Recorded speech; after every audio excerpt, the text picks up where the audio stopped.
This is Adam LaRock, and you're listening to Line for Line. Shout out T-Rat, tricking you savvy. Know they coming if I send on the Addy. See, we just living by the code, no capping, yeah. It's more than a podcast, it's a life hack for a lost soul that was on the verge, trying to figure how to get their life back, real talk. See, you got a voice on this podcast. You can be you on this podcast. Educate all the youth on this podcast. Elevate me and you on this podcast. That's the reason we here, okay? It's family and friends, okay? Be real, you ain't gotta pretend, okay? Okay.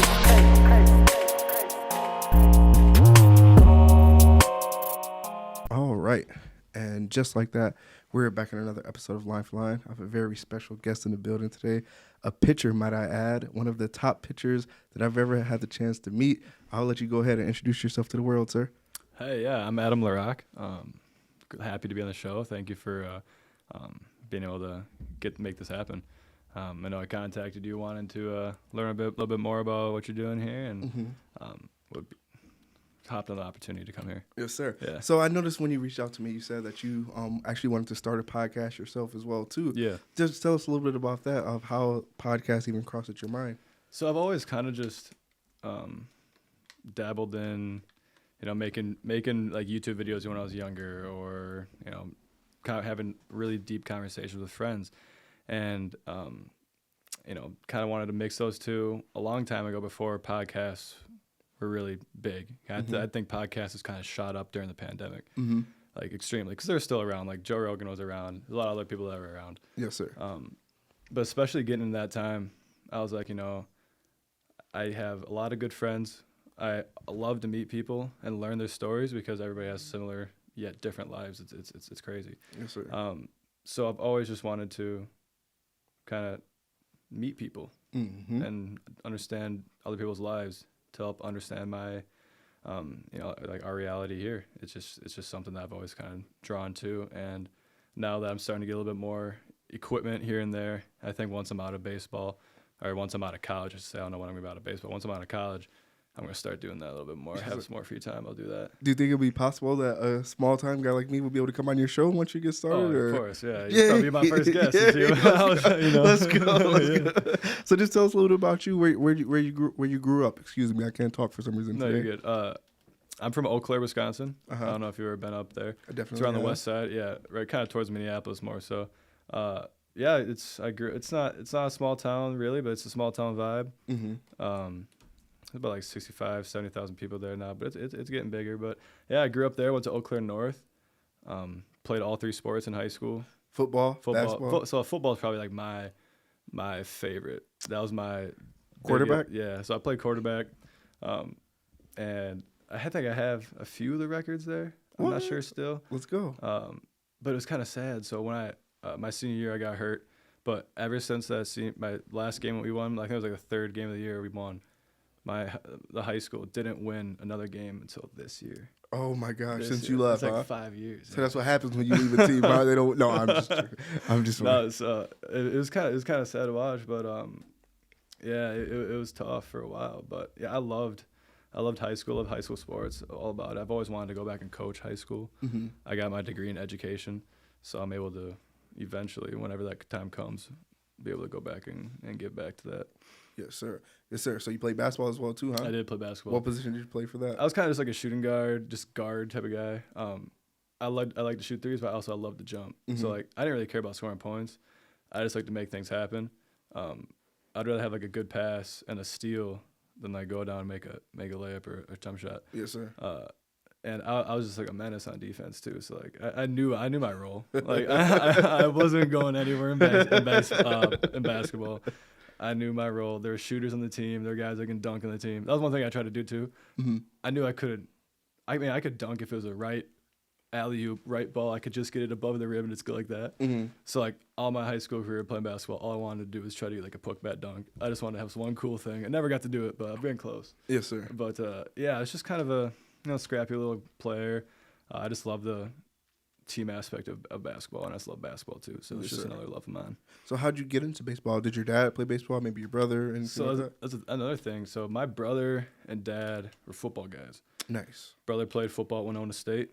Oh. My dad played football at Eau Claire. Nice. So, but my grandpa, I never got to meet him. He passed away before I was born. My dad's dad. So he played baseball. and was apparently really, really good. Is that where you got the genes from? I don't know. His name is Gene too. So Oh, really? So maybe it's in there. Yeah. But so I mean, that's the only kind of connection I have to baseball in my family. Mm-hmm. My brother played Babe Ruth, Pee Wee, Pop Warner baseball, but never really played in high school. Yeah. Football is his sport. So I kind of just grew up playing baseball with just my kind of raw talent for it, and I have great coaches along the way that have helped me progress. But it kind of just I have a good arm, and so in baseball, I was able to just always use my arm for my advantage. Yes, sir. But I didn't always pitch. What? So I pitched my whole, how everybody pitches in Little League. Mm-hmm. Everybody pitches a little bit in high school. I definitely remember Little League. Yeah. So everybody got their chance. Yeah. But I was always a little bit more athletic than necessarily a pitcher would be. So I played center field, played outfield. I actually went to Iowa right out of high school. This is an impressive story so far. Yeah, We're only 5 minutes in. So I actually went to the University of Iowa my freshman year. Uh-huh. I was not necessarily a big recruit out of high school, but I was kind of a big recruit out of high school, especially in the Wisconsin area. Mm-hmm. So it was Gavin Lux, of course. So he's in my class. It was Ben Rortvet, and then it was me, Cirillo Watson, and a couple other dudes that were top 5 in the state usually all the time. For shortstops, it was me and Gavin my senior year. Or Gavin and me. He was obviously first. Obviously first. Light years ahead of you? Yeah, a lot better. Oh, my God. But honestly, Gavin, I never really got to play with him that much. I just saw him at showcases. Mm-hmm. He's 3 or 4 hours away from me growing up. So I just heard of him, and I would see him at showcases from here to there. But I was supposed to go to the Super 60 my senior year. Nice. Which is the big kind of draft showcase for baseball. And I tore my labrum my senior year, my left one, not my throwing arm, but I tore my labrum in football. And the Iowa coaches didn't like that. They didn't like that. They didn't like it because you were a multiple sport athlete. Yeah, they also were you can play football, but at your own risk. Don't get hurt. And me, when I basically committed, I was like, I'm not gonna get hurt. I'm a quarterback. I'm not gonna be getting. Which is, we never know that getting injuries are out of our control. Out of our control too. So it's it was kind of. I mean, it wasn't bogus of them, but I understand the process. NCAA sports is a business. Very true. So you gotta understand that too. So when I kind of tried to keep it hush hush, because I was gonna get surgery and I was gonna be back for the baseball season anyway, for my spring high school season. So it's not like they would have saw me miss games. But somehow the word got out. They called me, and basically said my scholarship's still there, but you're on thin ice, and basically you gotta prove yourself first year, otherwise we're not gonna give it to you back. And I was like, bet, I'll try to really grind and do what I gotta do. So I get to Iowa, had a really good spring season for my last senior year. We went to state for baseball. Let's go. Lost to Kimberly in the first round, but it was still a good game. Hurt my feelings in rugby back in the day too. So yeah, Kimberly holds a sore place in my heart, man. That was the first time we really played Kimberly too, ever. So that was the first time we played a southern school. Yeah. We never played Indian Trails. We never played Tremper. We never played Arrowhead or Bradford. The farthest south we would go is Black River Falls.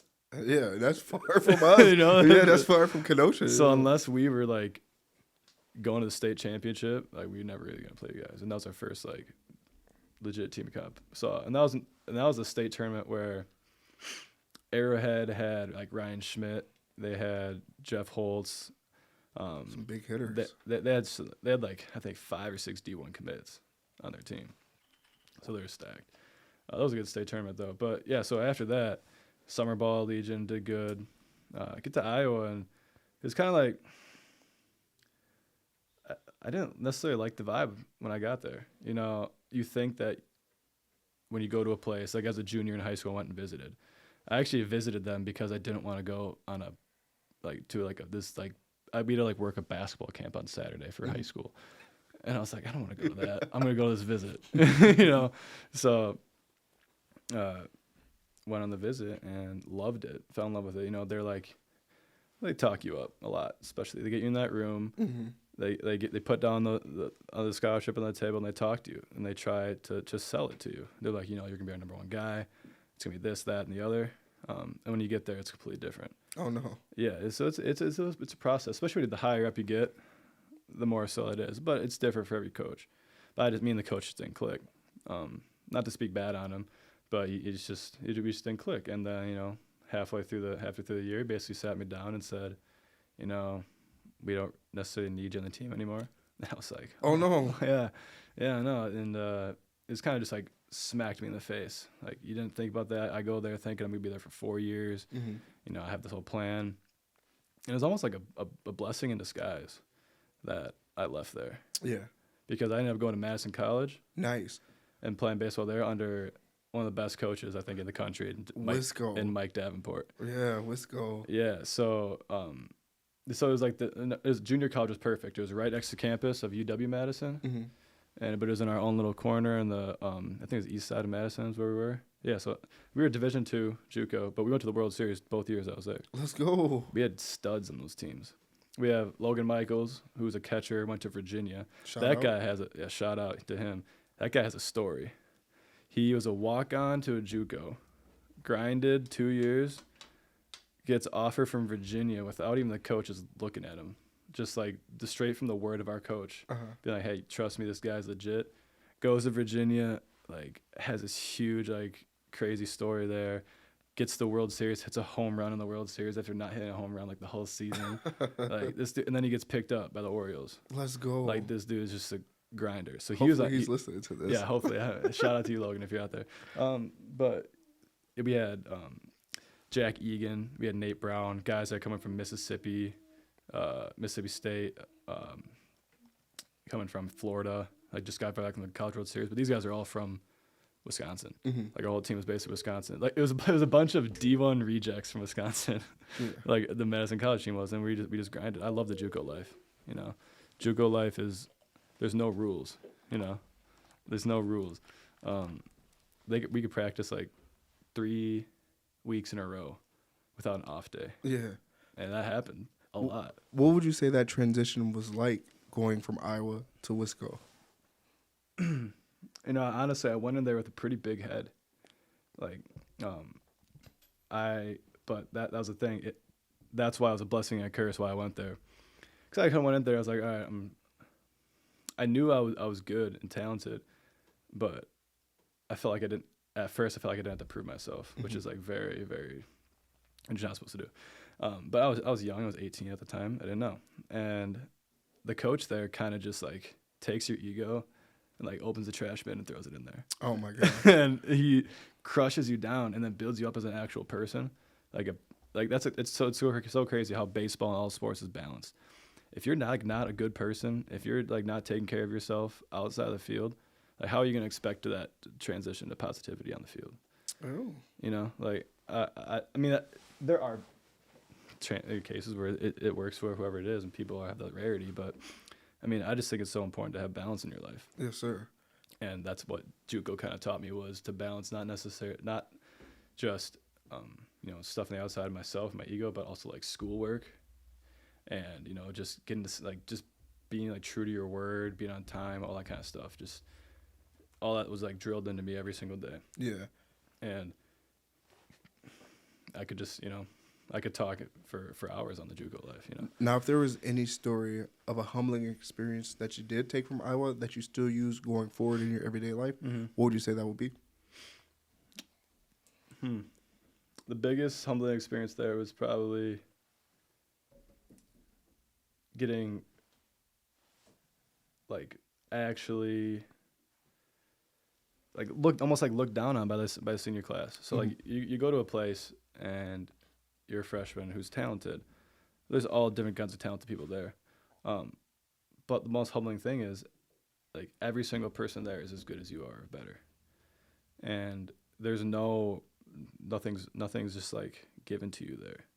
The fact that I actually had to earn a spot and have the coach tell me, even though I probably didn't earn a spot the first couple of weeks, in the first month and a half of fall. It was tough. Everything was sped up on me. Yeah. And Rick Heller, the coach there, he literally said to me, you're nothing in the eyes of our program right now. Oh wow. Like basically saying like, not in a bad like derogatory way, but he's just saying like, making me realize that like you are nothing until you prove you're something. Mm-hmm. And you can't just be something without proving anything. So he kind of said like, you have to figure out, like the last meeting I had with him was talking about transferring schools. And he's like, Adam, you're a 5-tool player. You're a 5-tool player. You have all the capabilities. You have the arm, you have speed, you can hit both ways, everything. But he's like, you just got to find, like, if you really want it, you just got to find you just got to learn how to play the game of baseball with that stuff. And that's what I was. I was always just a raw talent, mm-hmm. but I just need to figure out what my role is in baseball to be able to like have that be successful for me. Did you ever feel any type of pressure to maybe not play baseball, knowing that you said that your father was a football guy, your brother was a football mm-hmm. guy? So sophomore year of high school. So like my thought process was freshman, sophomore year, I was already quarterback. I played baseball too, but like to me, going to a big school was nothing. Like I never thought I thought that was so far away. Mm-hmm. I didn't think that was ever possible. To me, I was like, I'm just gonna go to Winona State and play baseball and football. That's what I wanted to do to start out. Mm-hmm. And I went to a showcase down in here in Milwaukee, the Rock Complex. Okay. In Franklin. We had a showcase there. My coach like, you should just go to this, just try it out. And when I go there, they're like, I had a buddy of mine whose dad said, when you go down there, throw the ball as hard as you can, don't care where it goes. It's like it could hit the backstop, it could go over the coach's Eddie, go anything, just throw it as hard as you can. Because that's all they're looking for. Because you can teach command, you can't really teach velocity unless like natural velocity. Yes, sir. So I go there and like as a 16-year-old, I threw, I think, like 92 from the outfield, and I threw like 88 or something from the infield. Wow. So that was like a big, like, kind of like, all right, I'm on the scene now. Like right there, that was the first time any coaches, scouts, scouting reps saw Adam LaRock. And from right there, like that day, the Rob Fornacier from Minnesota was like, technically can't come up to me, but he was right there, and my coach relayed the message basically like, hey, we are definitely interested in you. And that was the University of Minnesota. Like that was the first showcase I go to, and the University of Minnesota. Big names. Is already like, hey, like we'll be in touch. Mm-hmm. So I was like, whoa, maybe like baseball is actually like something I could do. I can improve on this. Like I was always gonna be a 3-sport athlete. Cause I really don't like people just being 1-sport athletes. Like I get it. Like if you have a craft, like you're born to do a craft, like LeBron growing up, he didn't have to play 3 sports. He didn't, or whoever it is, you can fill in the blank. But to me, growing up, I just actually loved all 3 sports. So like no matter what, I just felt like it also made you more athletic in different ways. Like you have to be, there's a different athleticism for basketball. There's a different athleticism for football, baseball, like hockey. Like you ever see a hockey guy try to dribble a basketball? It's like, it's hilarious. It's funny. It's like It's funny. You see them try to run, and it looks like they're running on skates. It's just different things. And to me, I love to learn all different things. So I just always wanted to be a 3-sport athlete. Yes, sir. Yes, sir. Yeah. Can you tell us about the most difficult challenge that you've faced with sticking with baseball? Honestly, it's finding ways to just be like have fun with like your athleticism and have fun with like your everyday stuff, because you can get into a routine where it just becomes boring. Mm-hmm. You're doing the same thing every single day over and over and over and over again. So what can you do to find yourself to make things better? So that's like, we'll have like a football before practice and we'll catch the football. We'll do what we gotta do, or we'll have like competitions, and we'll have like we had a big competition this at the end of the fall is the Turkey Day Challenge. Me and Horder are on the same team. My guy, shout out Ryan Horder. Shout out Ryan Horder. We won. Yeah, and it was like one of the competitions was like overhead throws, then it was basketball layups, then basketball free throws, and then 3-point competition, and then like different kind of stuff like that. So that keeps you on your edge.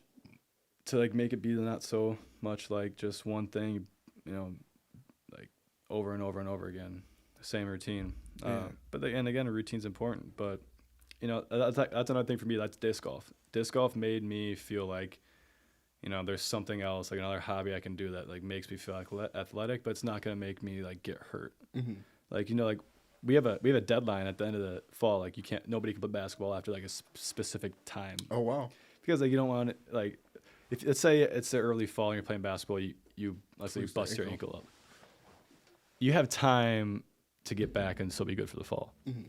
Let's say it's the end of the fall, we're about to go to break, and you bust your ankle, and now you can't work out the whole break, the whole off season. So it's like more important to not do it at the end and at the start. Because at the start there's time.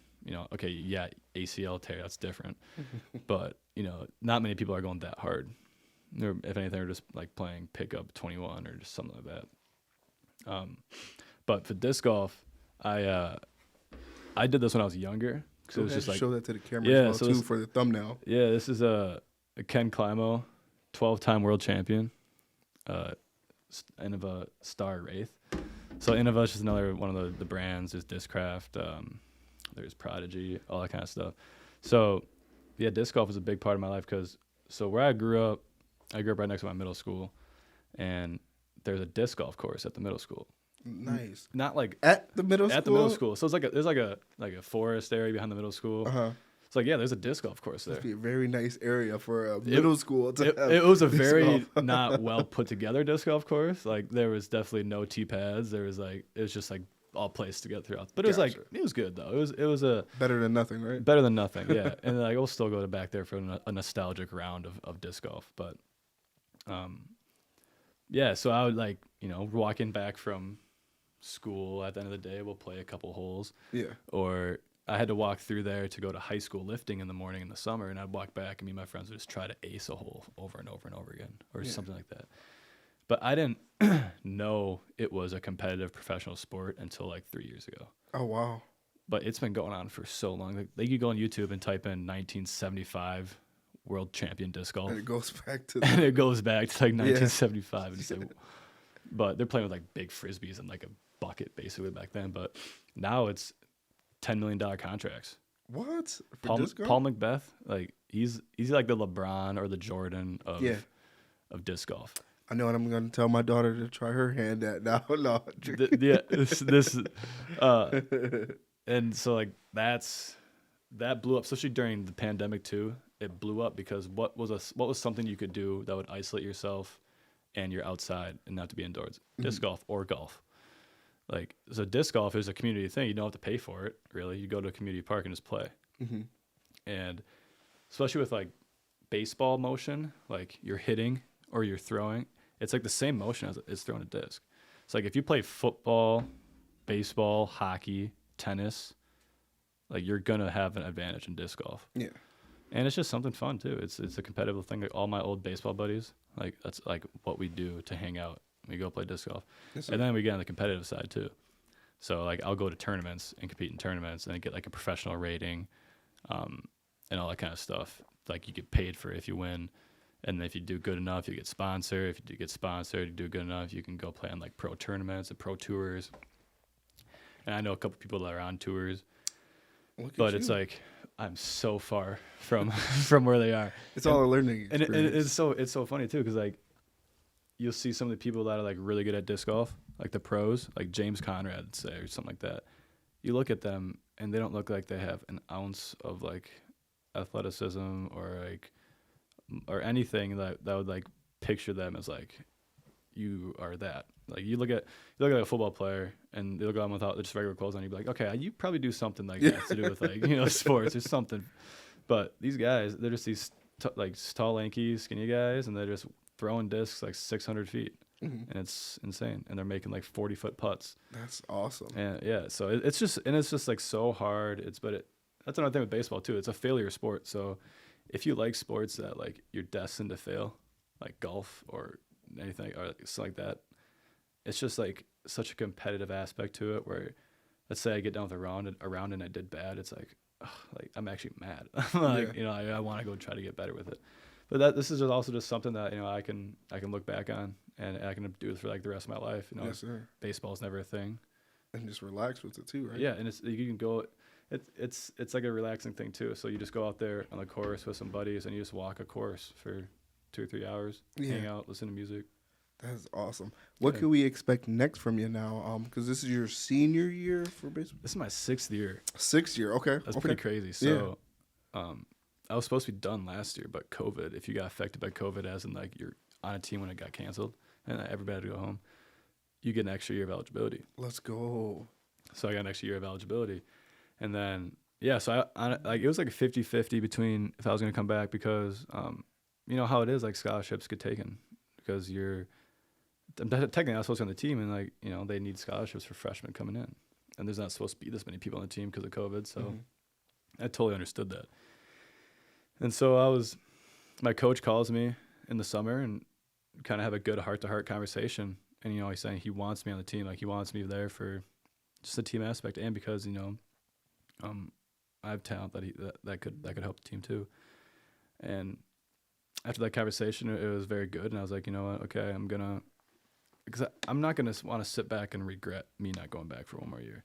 I don't want to be like 30 and be like, what was that one more year? Like, what could I have done? Yeah. Even if the year doesn't turn out to be anything, like I did it. At least I did it. You know, and baseball is giving me so much. I couldn't just quit on it like that. Yeah. So, I decided to go play in Mankato. This is my second. That was my second year in Mankato. I played there last year and this year. And my coach, I was actually bartending one week. As I bartended in the summer, it was just my job, and I get a call. It's just one of those things, a classic, you know, you're at your job and you get a call from a coach. He's like, hey, come play for Mankato. Like, we need a pitcher. Come on down. And I played outfield for them last year.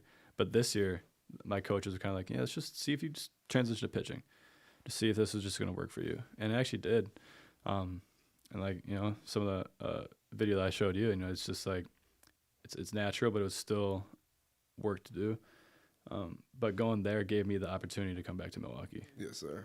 That showed them, you know, that I'm still, you know, going after it. I'm still trying to do what I got to do. Yes, sir. Yeah. Now, as we get ready to close out this amazing episode, what would be that piece of advice that you would give to that kid who's juggling being a multiple sport athlete and really trying to figure out which one he is best at, if he necessarily is better at one than the other? True.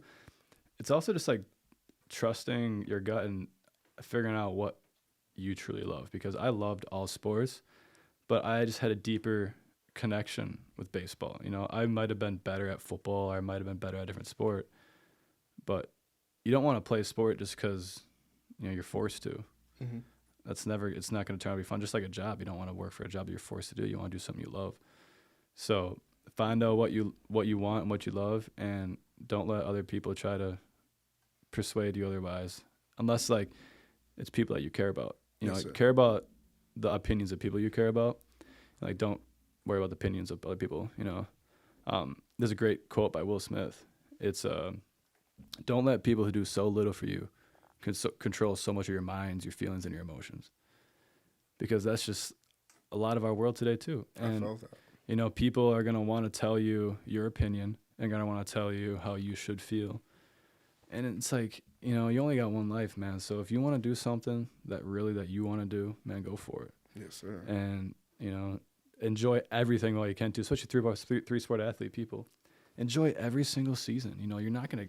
I look back and I'm like, I wish I went harder and worked harder in high school. Even though I'm not going to go to college to play basketball, I just wish I worked harder to have myself give me an opportunity to maybe achieve something more greater, maybe win a conference championship, maybe go to state, you know, have a memory to build, to look back on. You know? That being said, young man, we just wrapped up an episode of Lifeline. You calling or you listening, tune in every week. Lifeline. Oh yeah, I'm going Lifeline.